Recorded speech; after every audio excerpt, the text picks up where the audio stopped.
¿De cuántas cosas está enamorado Menaza? 123 mujeres, 454 artes, 14 disciplinas científicas.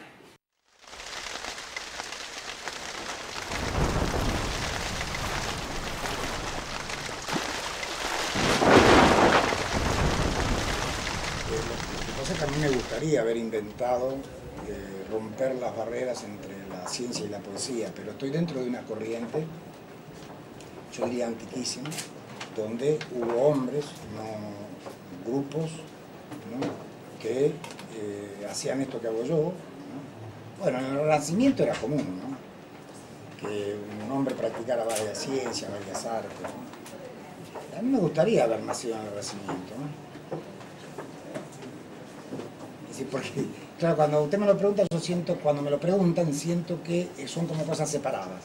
La medicina, la poesía, editar libros, pintar, y no son cosas separadas.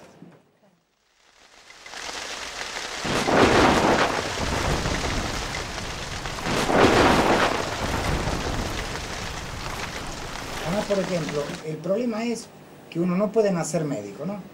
Tampoco puede nacer poeta, tampoco puede nacer pintor, tampoco pueden hacer buena amante. Son todas cosas que el hombre, desgraciadamente, es muy ignorante cuando nace y tiene que aprender todo. Todos los verbos los tiene que aprender. Amar, a trabajar, ¿no? Es factuoso, como ignorancia, me parece a mí, decirle a la gente que existe la inspiración, que existe la herencia cultural de padres a hijos o que alguien nace con un espíritu creativo. Eso es una mentira.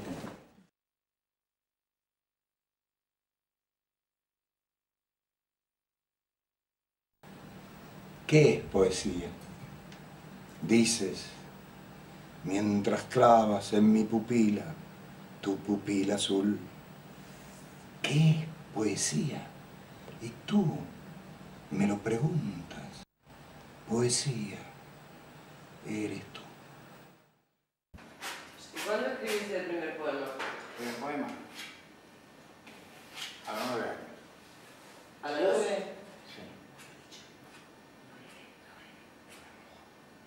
A los 9 años, fue después de masturbarme. Y decía, ay, qué vacío que estoy. Si ustedes quieren, yo les confieso lo que hice de joven, ¿no? Si mucha paja y mucha lectura. Y sí, porque yo me excitaba con los poemas bien escritos. ¿Vieron que ahora lloro? Yo no lloro por lo que dice, mataron a 700. No. ¿Cómo se le ocurrió a ese hombre decirlo de esa manera? ¿No? Toca la gaita, Domingo Ferreiro. Esto dice, no quiero, porque la gaita no quiere que toque, porque se ha muerto Domingo Ferreiro. Ay, me emociona.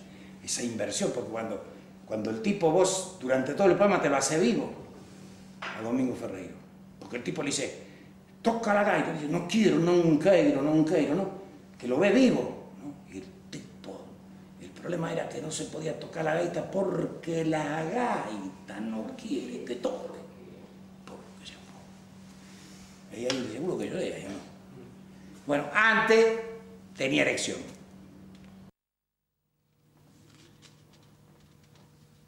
Y hoy, en estos días del año 2002, hay un nombre en mí que al levantarse dice, la poesía la harán otros.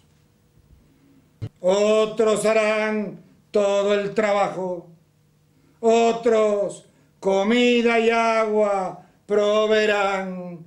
Yo, mientras tanto, romperé la baraja, ya sin destino, por haberlo hecho, tocaré con mis versos el centro de lo negro y lloraré por el alma que no pude tener. Otros harán la guerra y el amor, otros harán la locura y el tiempo. Yo mientras tanto seré mi propia creación. He de morir un día y un día he de vivir. Y cuando mis manos pierdan la alegría, morirá un poeta. Y es una casa limpia la que ambiciono para el lejano y cercano día de mi muerte. Una casa vacía, sin puertas, sin ventanas, sin nadie que quiera tomar el sol, el aire, mis seres queridos, preparando la fiesta y a mi lado, dejándome morir el rugido inmortal de los 100.000 poetas que hicieron de mi vida este cantar. Y después Freud, todo cuando seguía adelante con sus investigaciones, no encontraba la frase de ningún científico, de ninguna ciencia, de ninguna filosofía, siempre encontraba la frase de algún poeta que lo hacía seguir. Que saque la conciencia de la puerta de entrada si uno no puede escribir, quiere decir que la poesía es inconsciente. Doble escena, quiere decir que no hay doble vida, ¿no? El latente manifiesto de los filósofos de Brentano, el tipo ya lo aplicó para eso. Pero, bueno. La poesía es poesía porque la termina de escribir el lector, si no, no es poesía. ¿Y qué quiere decir que la termina de escribir el lector? Que cada lector, en cada lectura, lee un poema diferente. Y si no, no es poesía, y si, o si no, el lector no quiere dejarse penetrar por esa situación. Yo ahora que estoy aprendiendo a pintar, ya me pasa con los cuadros. Cada vez que veo un cuadro, veo otra cosa. Yo ahí no recibí nunca ningún reconocimiento, no sé, nunca. Porque los reconocimientos de los grandes, que tengo sus cartas ahí, siempre fueron secretas.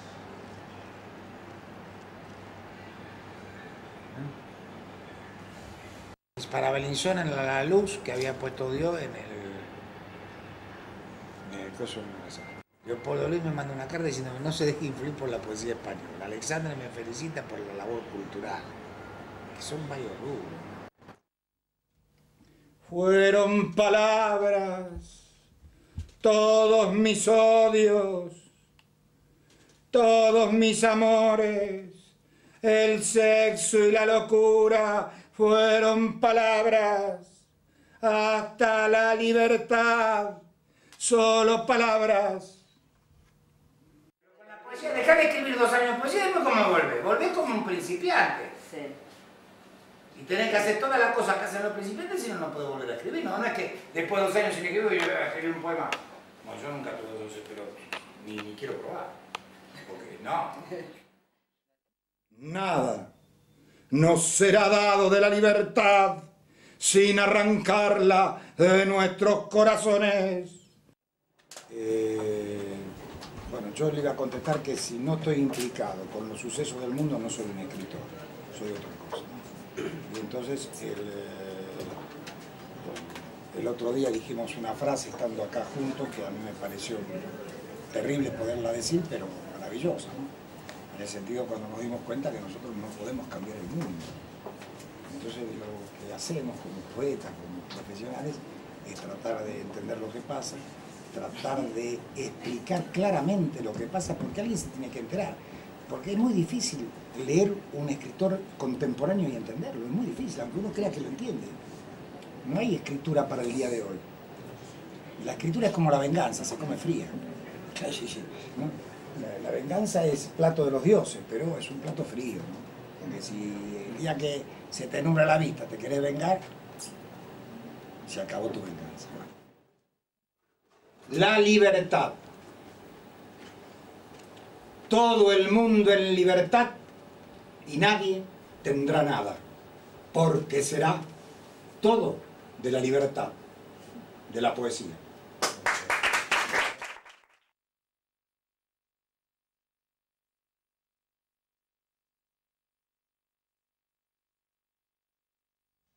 Qué lindo cuando yo escribía poemas, nada más, ¿no? Qué bárbaro. ¿Y ahora qué más hace? ¿Cómo? ¿Qué más hace ahora? ¿Qué hago ahora? ¿Qué más? Bueno, ahora por ejemplo, a esto que estoy haciendo ahora le llaman pintar. Agarro un pomo entero de lila y le doy a la vuelta acá, pensando que lo voy a mezclar con el azul y le voy a poner inmediatamente para que parezca el cielo de abril. Bueno, todo lo demás nadie, jefe, todo lo demás tiene que seguirse haciendo lo que se estaba haciendo. ¿O vos te crees que a mí me gusta todos los domingos? ¿No ves que sueño todos los domingos con un cacique indígena que me dice, Menaza, hoy es domingo, hoy es fiesta de guardar, ¿cómo? ¿Qué está haciendo? Trabaja. Es un indígena cristianizado, ¿viste?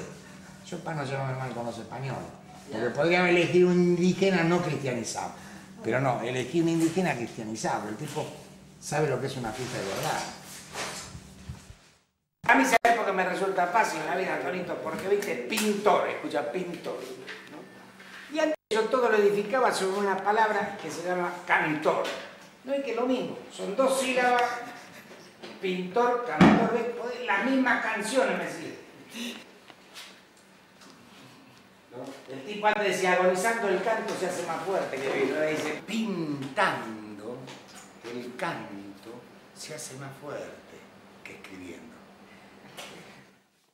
Que no hay criterio, querida, no hay un criterio universal de la belleza, ni del amor, ni de la poronga, de nada. Entonces digo, el país dos, tres leyes que permiten esto y no permiten aquello. ¿Y por qué Menaza pinta? Y bueno, mire, pues tú irás con los movimientos que hago con la mano. Si me hiciera la paja tantas veces como hago el pincel así, no sé si llegaba a los 62. En cambio, pintando despacito, y ya he vendido varios cuadros, voy vendiendo un poquito, ¿no? La paja me gusta porque como no me la hago todos los días ni a cada rato, cuando me la hago me interesa. Pues lo de los 62 te queda poco. Sí, uy, Dios mío. ¿Que me queda poco? ¿Qué quiere decir? Para cumplirlo. Ah, hable bien, porque parecía que me quedaba poco de no sé qué. Sí, parecía, sí, definitivo. Te queda poca vida de 61 años. Eso sí. Para conquistar unos años. Que no todos pueden. Te puedo hacer la pregunta estúpida que haría cualquier periodista estúpida, que yo soy realmente. Sí, aunque no sea estúpido el periodista, La pregunta puede ser. haga la pregunta, sí. ¿Y qué balance haces de tu vida a los 62 años? ¿Cómo? ¿Qué balance puedes hacer? Si se puede hacer un balance. Sí, que de mi vida. Sí. Soy un genio, boluda. Desde que nací que me quieren hacer desaparecer y todavía no lo conseguí. Y además cada vez tengo más grasa, que no tengo grasa porque usted ve que estoy bastante delgado. Pero grasa quiere decir, bueno, ya tengo 1500 cuadros que me separan de la gente. 7000 poemas que me separan de la gente. Ahora acá con la chica vamos a hacer 800.000 películas que nos separan de la gente. Pero que unen al mundo. A mí no, boluda. A lo que eso que hago yo, que lo puede hacer cualquiera si estuviera dispuesto a hacerlo. A mí no. Porque ¿cómo te las arreglas para decir 20º congreso, por ejemplo, 16º congreso? ¿Cómo te las arreglas para decir esa palabra y no irte 16 años atrás, como mínimo? Si el congreso es cada 2 años, 32 años atrás. Es imposible. Pues cuando yo mismo digo, ya tengo 62 años, ¿no? Voy a cumplir, ¿no? Pero, claro, pero ¿cómo hago para no darme cuenta que nací, ¿ves? Está la palabra, nací hace 62 años? Imposible. Entonces, por un lado me quejo de que tengo 62 años, pero por otro, al decir que tengo 62 años, vuelvo a nacer. Lo jodido es que soy un creador. Eso es lo jodido para el mundo, es eso. ¿Cómo mierda van a hacer después que yo desaparezca? ¿Cómo van a hacer? ¿Qué mentira van a contar? ¿Que se van a pegar la cabeza contra la pared y van a decir que eso produce arte? Si yo hago arte cuando estoy limpio, bañado, recién bañado, a la mañana pinto mejor cuando me baño. Hay domingos que no me baño. Lo aprendí con las chicas esto. Sí, digo porque estaba todo tan apurado que no tenía. Aprendió a no bañarse. Sí, claro. Muy bien. Por el apuro televisivo, ¿viste? Ay, es mío un pintor que no le teme a nada. ni a hombres ni a mujeres, ni a color alguno, ni a trazos, ni a distancias, ni a figuras lejanas, ni al rutilante negro de la muerte. Mi verdadera revolución acontece en el lienzo, cuando un color que no se debe se mezcla con belleza, con un color que no se puede.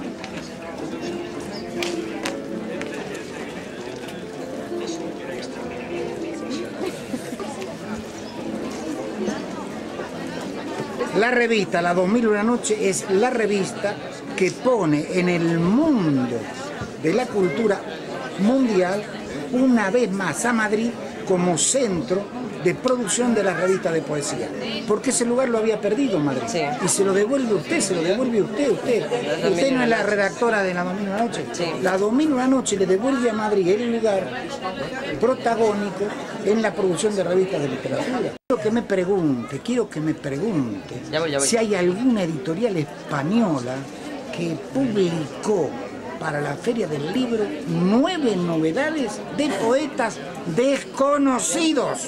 Ajá. Nuevos.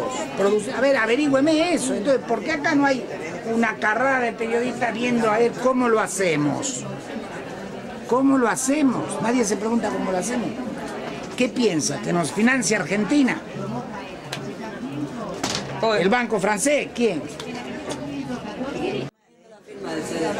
¿Cómo voy a firmar el CD? El CD no se firma. Dentro. El CD se firma. Momento único en la historia de Grupo Cero, el primer CD que Menasa firma a un comprador. La firma solo, sin dedicatoria. Bueno, para María Cheveta, el nombre de María. Que no cabe nada acá. Por eso, la firma. Chiquitito no te sale, Menasa, ¿eh? Te sale siempre grande todo. María, no digas esa cosa en público, querida. ¿Qué tal firmando? Todo el mundo sabe lo grande que es el grupo. Bueno, acá está, firmado.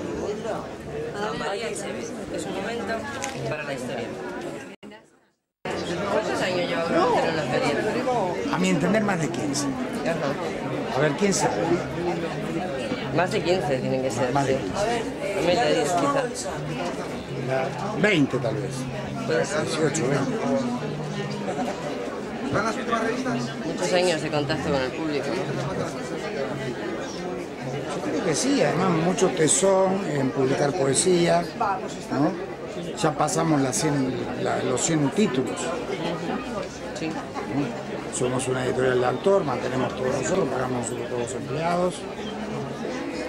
Se distribuye fundamentalmente en Madrid y en Buenos Aires, ¿no? Las ediciones se reparten 50% y 50%.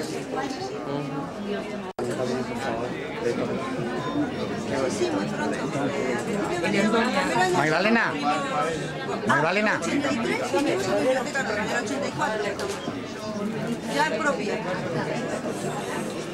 83 con biblioteca nueva. El año 83 vinimos a la feria a la caseta de Biblioteca Nueva, en el oficio de morir, 1983. Y la primera vez que tuvimos caseta propia fue en el 84. O sea, 18 años. No está mal, ¿eh? Todo un récord de resistencia. Ya somos mayores de edad. 18 años, mayores de edad. Mira ese. Adiós, nos da mucha pena. ¡El año que viene! Hasta el 2003. Adiós. Estamos cerrando.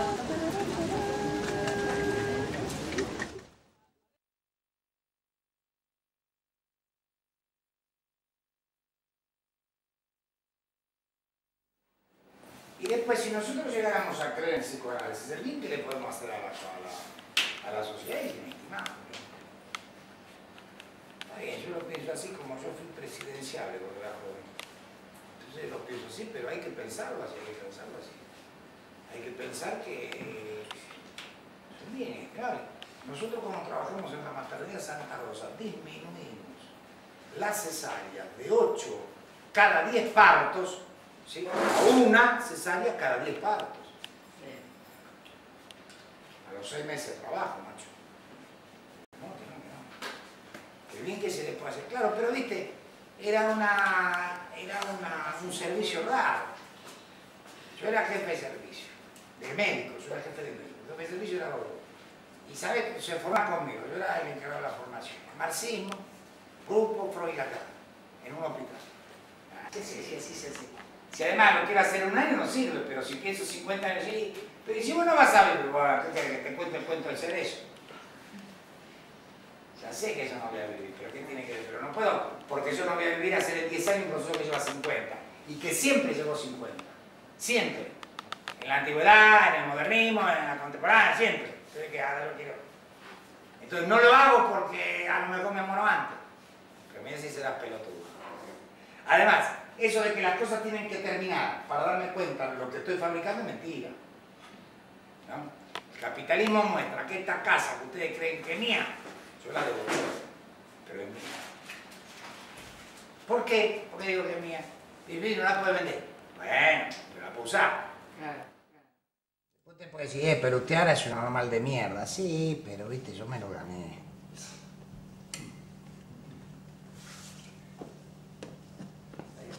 Y siempre fue así. Yo llegué a tener, cuando yo abandoné medicina, no me acuerdo ahora por qué abandoné medicina. ¿Por qué abandoné medicina? Ah, porque me fui a Italia. Más que no abandoné, me fui de viaje a Italia.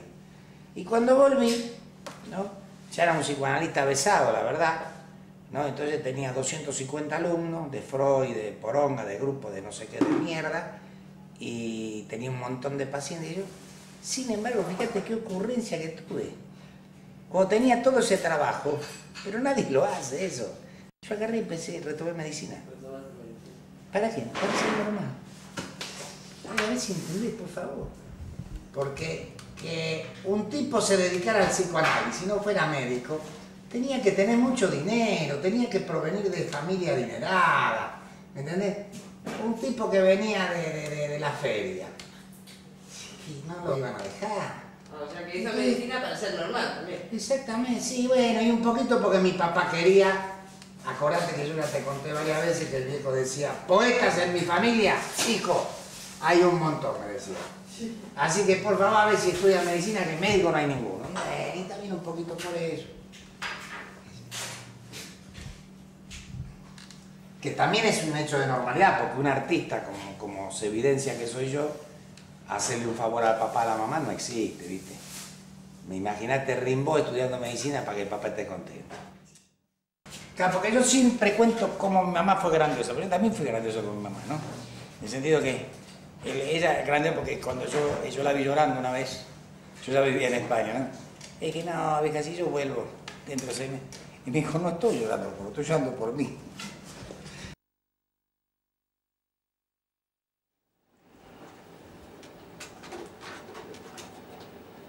La vida es dura y la muerte no te cuento.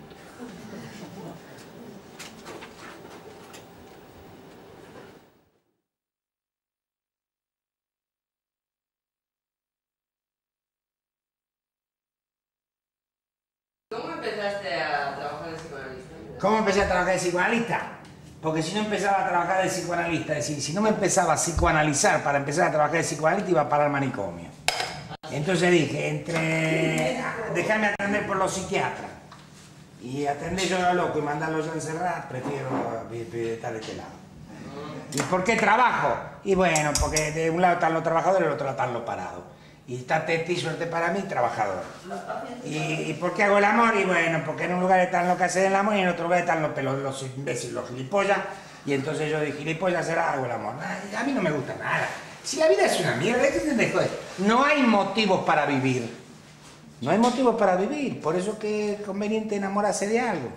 Al principio mi psicoanálisis fue bueno, porque el tipo, cuando yo hablaba mal de mi familia, el tipo me quería mostrar que era algo que me pasaba a mí. Que no era mi, yo no me peleé con ningún familiar. Tuve suerte. No llegué a pelear. El tipo me interpretó que me decía, no, pero ese no es su padre, me decía. Ese es el padre que usted forjó. No es la persona de su padre. No hay amor recíproco. No.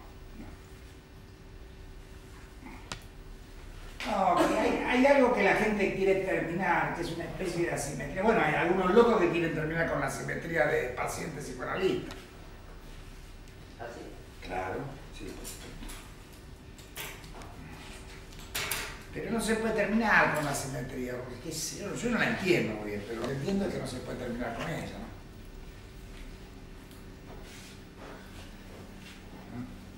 ¿Cómo sería justo repartir la riqueza?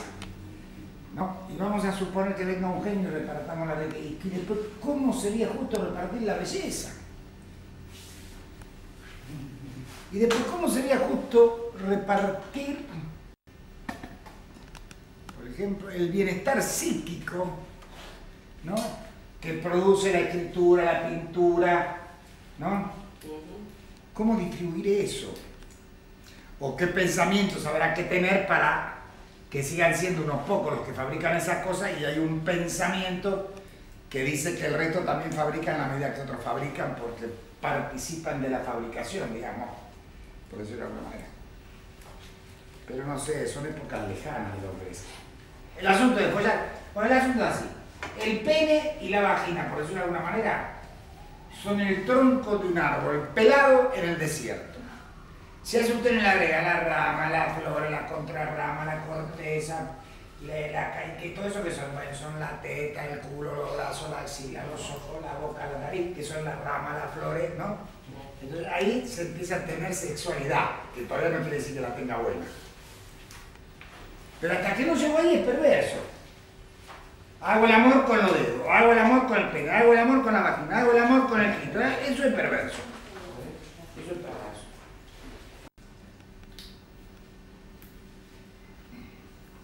Si usted analiza la cuestión de los celos, por ejemplo, entre los hombres y las mujeres, usted se va a dar cuenta que el que padece los celos, el que siente, estoy celoso, quiero matarle, si usted lo estudia bien, usted se va a dar cuenta que el tipo tiene una posición muy infantil, que siempre son celos por las relaciones sexuales de los padres. Siempre, en todos los casos. Si no, no se entiende el estado infantil al cual llega el celoso, ¿no? Solo se entiende pensándolo como un niño. Además, un niño caprichoso, ¿no? Porque ya te cuenta cuando llega el capricho del niño, que aquel que lo hace nacer, aquello que lo hace nacer, las relaciones sexuales de los padres, resulta que el tipo tiene celo de eso, ¿no? Y después, por ejemplo, las relaciones genitales, dijo. Sí. Muy poca gente practica las relaciones genitales para gozar. Para dominar, para escandalizar, para someter, para engañar, para conseguir dinero, para que me dejen tranquilo. Bueno, qué sé, ya le numeré como 8, todavía no apareció el gozo. Porque cuando se practican para gozar, no son tan malas las relaciones, ¿no? Bastante bien se las pasan los animales, digamos, por decirlo de alguna manera exótica. La otra edad, cuando trato de realización de deseo, eso no lo sabe nadie, eso lo sabemos nosotros, pero ¿quién mierda sabe que Freud mismo plantea 2 o 3 edades, no una? Entonces, ¿cómo voy a entender el otro el inconsciente si no entro dentro de otro semejante? Y después cuando lo retoma Lacan eso, solo sé que voy a morir si tengo otro con minúscula. El otro con mayúscula puede ser un psicótico. Si no tengo otro con minúscula, no acepté la mortalidad. No pasó la castración. Y bueno, ¿no viste que la gente no acepta? Que no es tan fácil, que no es tan fácil. Que tenés que estar curado para estudiar, algo curado tenés que estar. ¿No viste que Freud le dice al boludo ese que agarra y que le explica? Y llega un momento y dice, no, mire, no, eso no se lo puedo contestar porque ¿cómo le voy a contestar esto si usted no me lo va a aceptar? Primero se psicoanaliza un poquito y después le conté. Pero viste que algo sano hay que estar, ¿no? Por ejemplo, no sientan que son cosas íntimas las cosas que ustedes piensan. Van a ser íntimas. Yo una vez, el año pasado, senté en el escritorio a 7 u 8 pacientes. Grandes, ¿eh? Es decir, grandes que hacía mucho tiempo que se iban. Y entonces, a la cuarta, quinta vez empezaron a protestar con el asunto de volver al diván. Y yo ni 5 pelotas, ¿verdad? Me sentaba en la silla. Bueno, después de un año, 3 han vuelto al diván. Con sensación de haber sido héroes. Al estilo de las historias de los héroes, ¿no? Yo te doy la espada y tú con esta espada tienes que vengar a no sé quién. Y si sos un héroe, te robo la espada y vos no te importa que yo te robe. Y la espada, ¡pah!, te aparece, no la espada. ¿No? Que en realidad tú fabricaste el héroe con tu persistencia. Yo sé que no es sencillo. Sí, que me escuchan. Sí, como yo a veces digo, a veces el paciente me va muy despacio y digo, ¿qué quiere? ¿Que me tire encima suyo para escuchar? Porque donde estoy sentado no puedo escuchar un balbuceo, ¿no? Pero si te tira encima del paciente lo escuchas. Entonces, cuando uno habla despacito lo que quiere es que el otro se acerque, pero ¿y por qué necesito que se acerque si lo que quiero es hablar? Entonces te grito, aléjate, te estoy diciendo. Estás demasiado cerca para escucharme. Porque lo que en mí es palabra, en vos es grito. Por lo tanto, aléjate. Y vas a ver cómo me escuchás bien bajito. Sí, pintar también requiere su atención, ¿eh? Estoy prestando mucha atención a lo que digo, entonces. Yo ayer y a mañana voy a felicitar a 4, 5, 6 personas que yo no pensaba felicitar antes del Congreso. Eso ustedes no lo pueden hacer y tienen que aprender a hacerlo. Y voy a criticar a personas que no pensaba criticar antes del Congreso. Ustedes nunca lo hacen eso. Ustedes critican a todo el mundo. No, ustedes tienen que felicitar a la gente que las impactó y además después ir a leer la ponencia para ver qué los impactó y seguro que es algo que ustedes desconocen. Seguro que es algo que ustedes no estuvieron bien.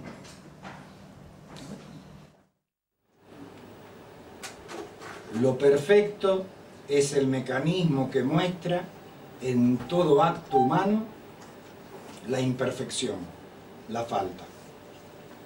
Hay días del futuro que nunca viviré.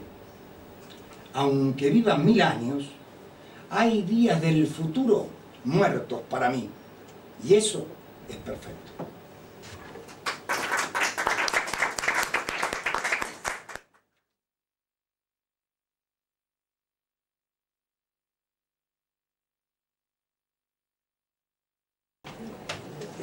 Una explicación más o menos breve de qué hace la Escuela de Psicoanálisis y cuál es mi función sería así. Es la Escuela de Psicoanálisis y Poesía Grupo Cero. Entonces, tiene la obligación, por llamarse así, de producir psicoanalistas y producir poetas.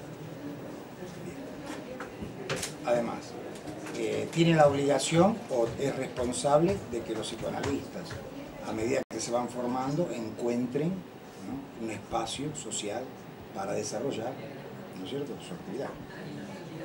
Y por el otro lado es responsable, no digo que sea el que paga todo eso, sino que la institución es responsable que los poetas que se producen en el grupo publiquen. Entonces, o aprendemos a vivir en esto o no vivimos. Y el Grupo Cero, si ustedes quieren, lo que está haciendo está tratando de aprender a vivir en esto. Se pasó 40 años tratando de modificarlo, como vio que no era posible, pero sí era posible modificar un sujeto, a 2, a un grupo, a la realizadora. Se dio cuenta de eso, entonces trabaja y se acabó. Se acabó la reforma universal. No quiere reforma universal, porque no se puede, no porque no quiera, no porque dejó de ser marxista, porque no se puede. Pequeñas agrupaciones, pequeñas instituciones, pequeñas comunidades que estén dispuestas a respetar la ley que los constituye.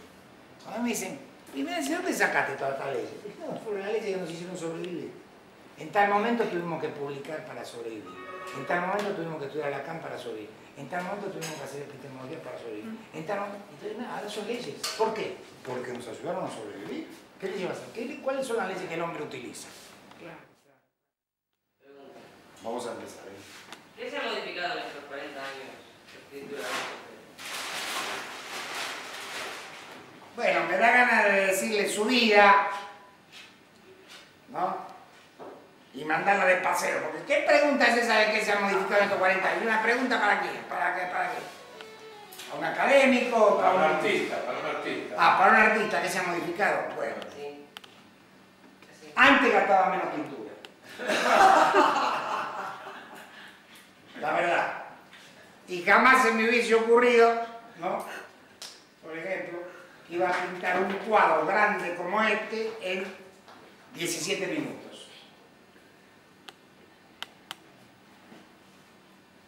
Después se ha modificado la forma de amar, ¿sabe, Salamanca? Antes uno amaba todo lo que veía y ahora uno ama lo que nunca se podrá ver. Pero ¿entendió el cambio? Sí. Bueno, y después, ¿qué más? Bueno, yo por ejemplo cuando competía y era joven, lo que yo quería era eliminarlo al otro, ¿viste? Ganarle. Ahora cuando yo compito para que haya 2, para que haya 3, para que haya 4, ¿no?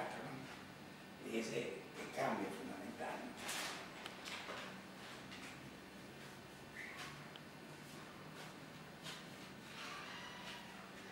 Antes yo a las mujeres las amaba y les estropeaba la vida. Ahora me dejo amar. Y entonces no pasa nada, porque como están aprendiendo a amar, ¿viste? Entre que aprenden y va pasando el siglo. ¿Y no se ido con el indio? ¿Cómo? Con el indio que le preguntaba qué hace los domingos trabajando. Estoy pensando, ¿no puede ser ese el indio gris?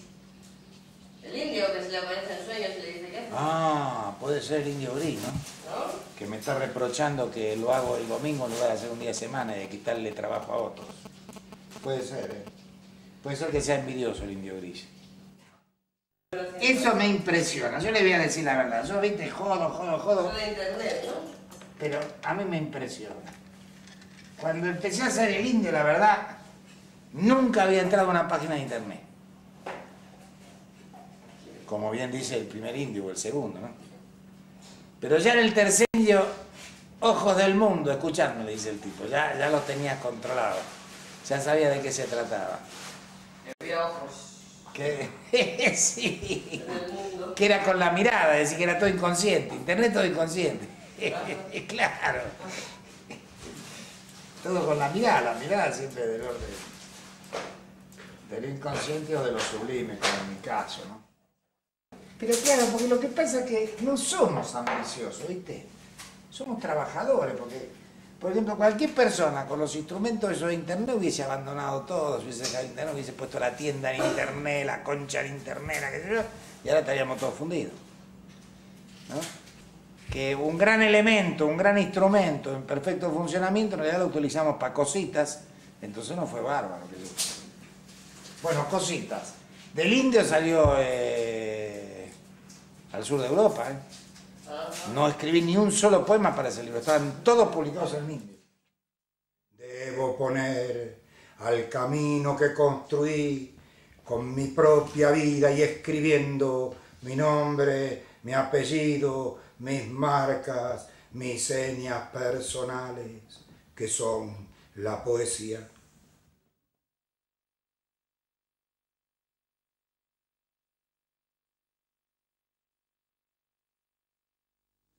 Esos días, cuando el tirano me doblega, no existe la belleza, ni el rubí, ni la flor, ni el amor, ni el odio, ni siquiera el poema.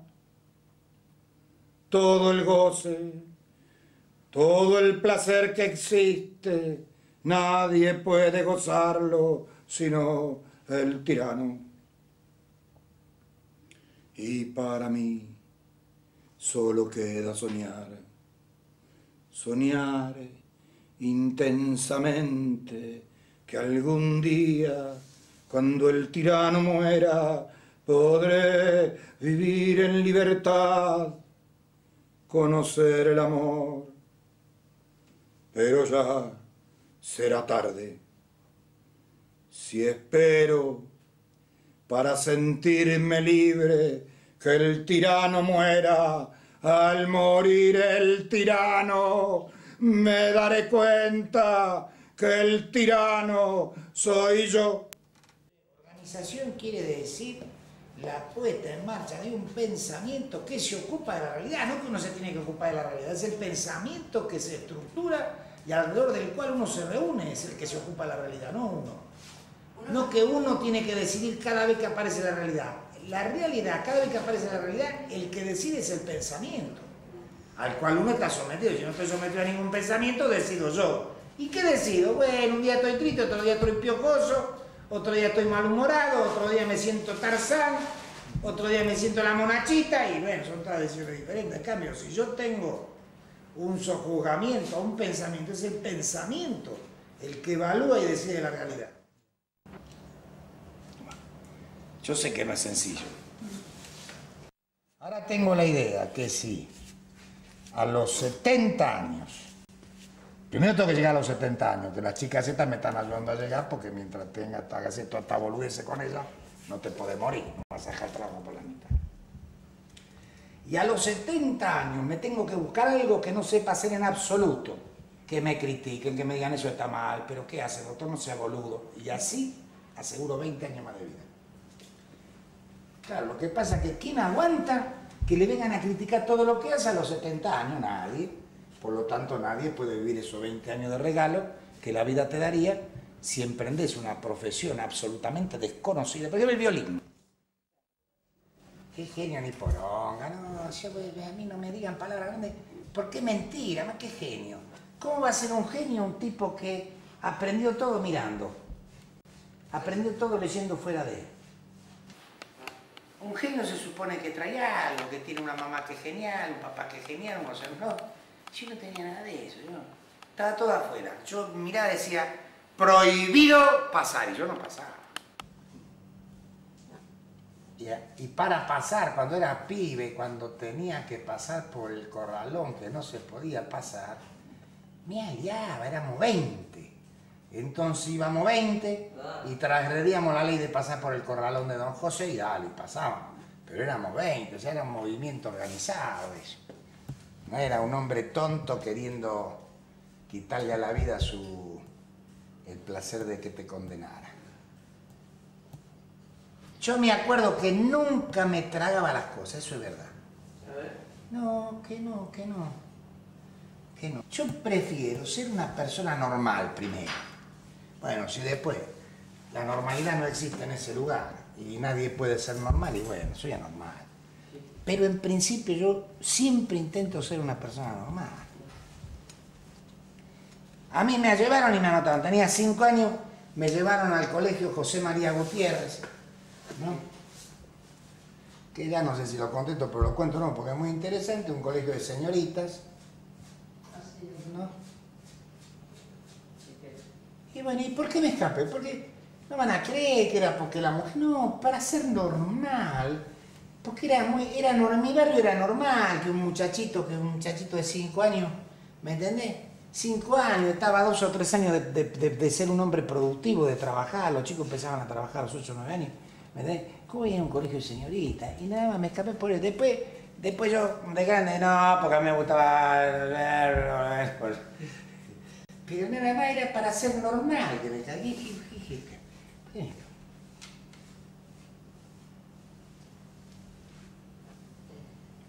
Uy, con la corbata, ¿viste que ahora parece que soy un señor que se viste bien?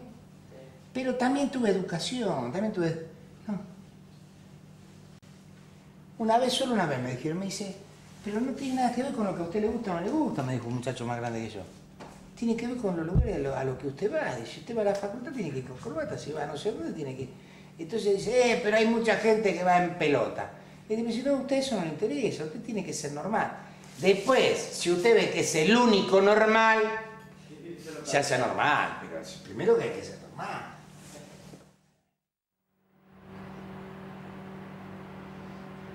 había un chiste tonto que era, más, tipo un amigo le dice a otro, ¿y por qué de vez en cuando cuando estás bailando, la mujer que está bailando contigo te da un cachetazo?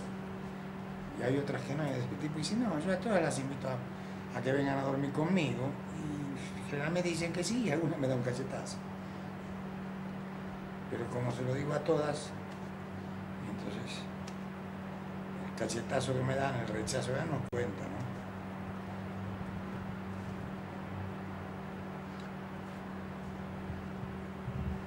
A mí estos jóvenes que le escuchamos, y es una cosa bastante en casi todos los escritores jóvenes, ellos no desaprovechan ninguna oportunidad.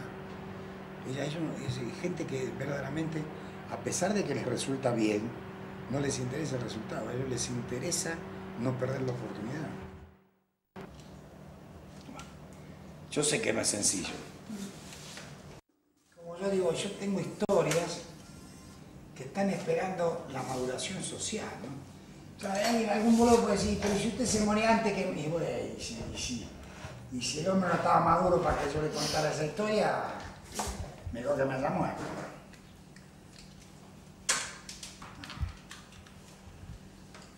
Yo lo que le quiero hacer entender a los más jóvenes es que todavía te persiguen por ser un libre pensador y que no se da cuenta es un boludo.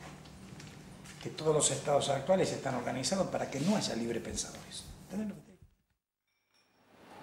Por ejemplo, analizando la frase de Breton, que es la única frase de Breton que a mí me impactó seriamente, porque sabe que yo era cristiano. ¿El qué? Yo era cristiano. Sí. Es decir, que aunque yo no me daba cuenta, yo pensaba en un más allá, en una vida más allá de la vida. Entonces a mí eso me lo interpretó Breton. Yo era muy chiquitito, recién empezaba mi análisis y leo en Breton. Queremos y tendremos el más allá en vida. Por eso, de ahí, de esa frase de Breton, sale la vejez 5 estrellas que plantea Amenaza. Hace vivir a una generación de 20 años y funden toda la caja de seguridad, toda la seguridad social, funde todo. Pero no están preparados. No te digo 200, bueno, 200 años. Volvemos a la época de la cadena. Por asunto de la economía, ¿no? Claro. Pero es porque no quieren, no tiene más el dinero, que no quiere. Es decir, el tipo dice, ¿y por qué? Porque el alma, el cuerpo no aguanta y el alma no sé qué, dice Amenaza. Mentira, dice. Ponga dinero, invierta dinero, vive 200 años, que nunca nadie quiso invertir en vivir más tiempo. Sí. Y va a ver cómo el alma no se arruga. Y el alma no se arruga, el alma no se arruga. ¿Qué cuerpo? Porque ¿cuál es el cuerpo? El cuerpo pulsional, ¿qué cuerpo que habla? Yo todo esto lo tengo arreglado, nena. Para mi vejez lo tengo arreglado, ¿sabes? ¿Entendiste? Me compro 3 o 4 enfermeras, aquí le voy a pedir a mi hija que me venga a cuidar a la tarde. Ni hablar. Y cuando mi hija vea que no la llamo ni sábado domingo, ya, a los 2 meses está desesperada, me viene a visitar. Claro. Nosotros cuando éramos chicos conocíamos a un señor que íbamos a visitar, así como ustedes vienen ahora conmigo, ¿no? Y le preguntábamos, siempre le preguntábamos lo mismo, de las chicas y de no sé qué, y de Charlie, ¿no?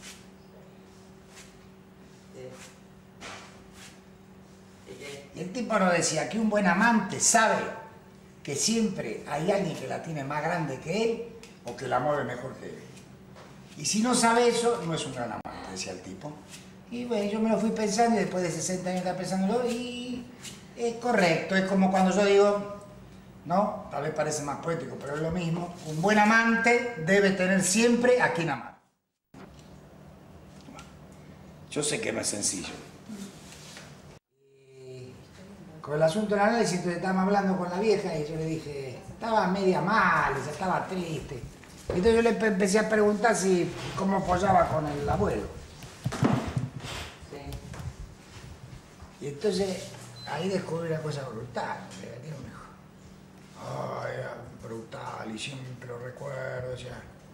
Digo, pero si se murió muy viejo. Y dice, no, hacíamos el amor todos los días. El tipo murió a los 105 años, ¿viste? No, yo confío en esa herencia, ¿viste? No andaba haciendo mala sangre ahora.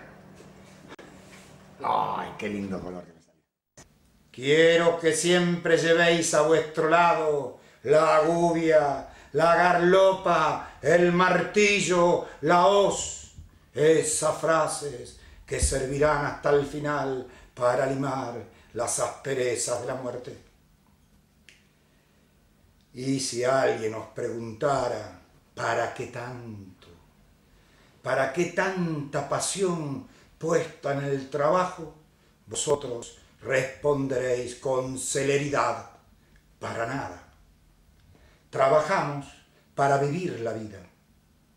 Trabajamos para que en el humano mundo haya señas de que nosotros estuvimos creando y trabajando, tal vez en este mundo, que hicimos un trabajo para vivir, para amar, para congelar la propia mirada de la muerte. Hicimos un trabajo y escribimos un verso.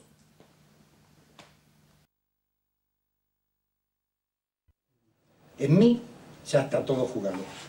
Lo que será es 30 o 40 años más, no pueden modificar lo ya producido. Así que lo mejor es vivirlo y después decir adiós. Y si hay algo que estudiar o trabajar, eso lo dejo para los herederos. En la interpretación de los sueños el tipo dice, esto no se puede comparar. Es una noción epistemológica. Porque si lo comparo lo nuevo con algo comparable, lo hago viejo. Perdí la novedad. Por lo tanto, tengo que soportar lo nuevo sin comparar, que es lo que no pueden hacer ustedes conmigo.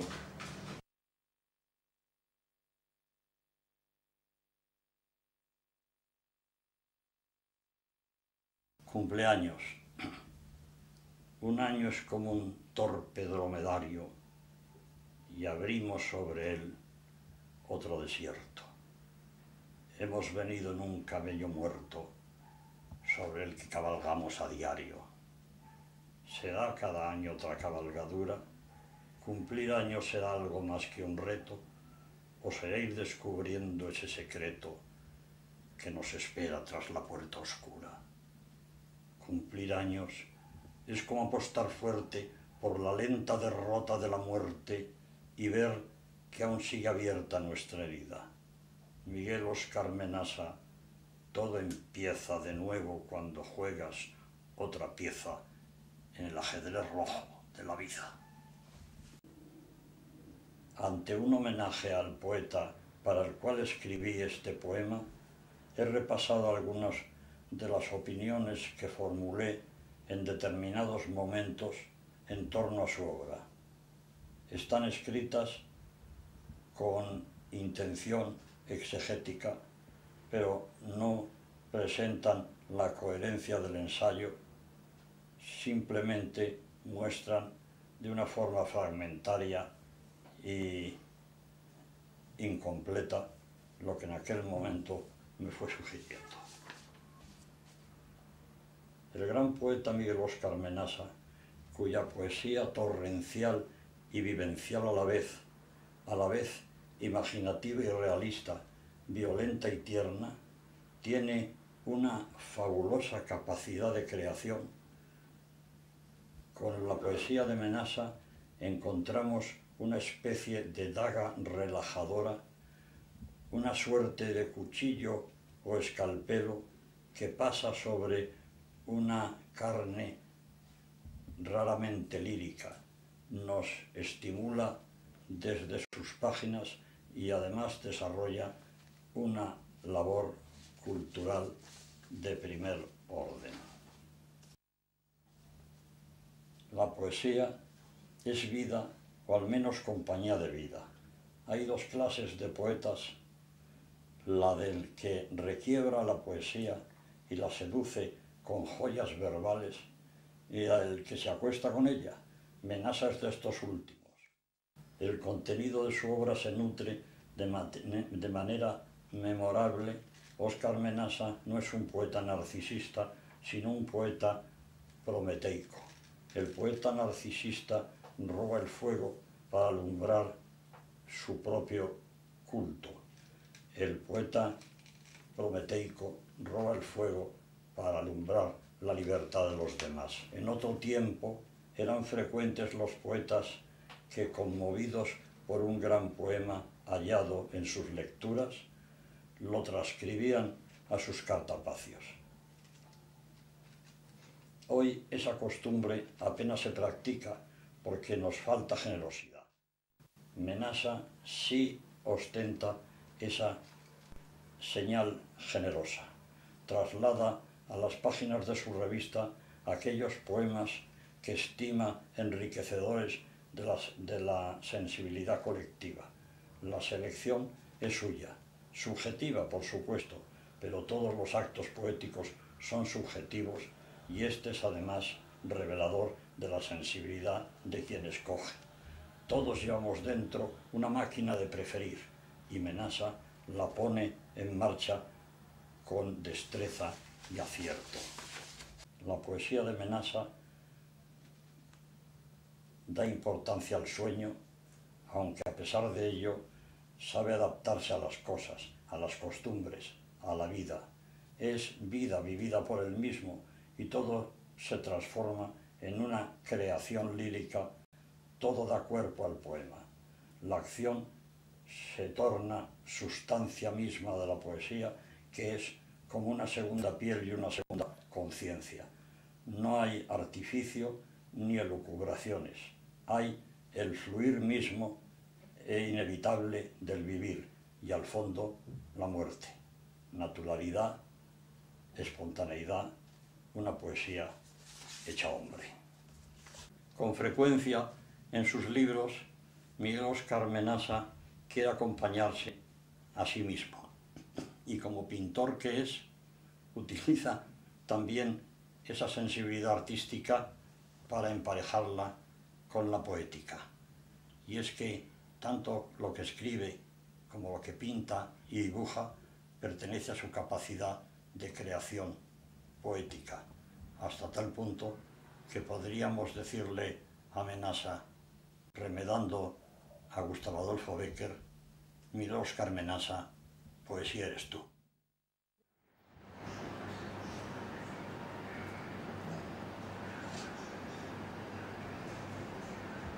Es que yo soy un hombre, yo soy feliz. Yo esto no lo quiero decir, uy, me está espiando eso. Porque soy feliz. Porque la felicidad tiene que ver con que uno le guste lo que hace.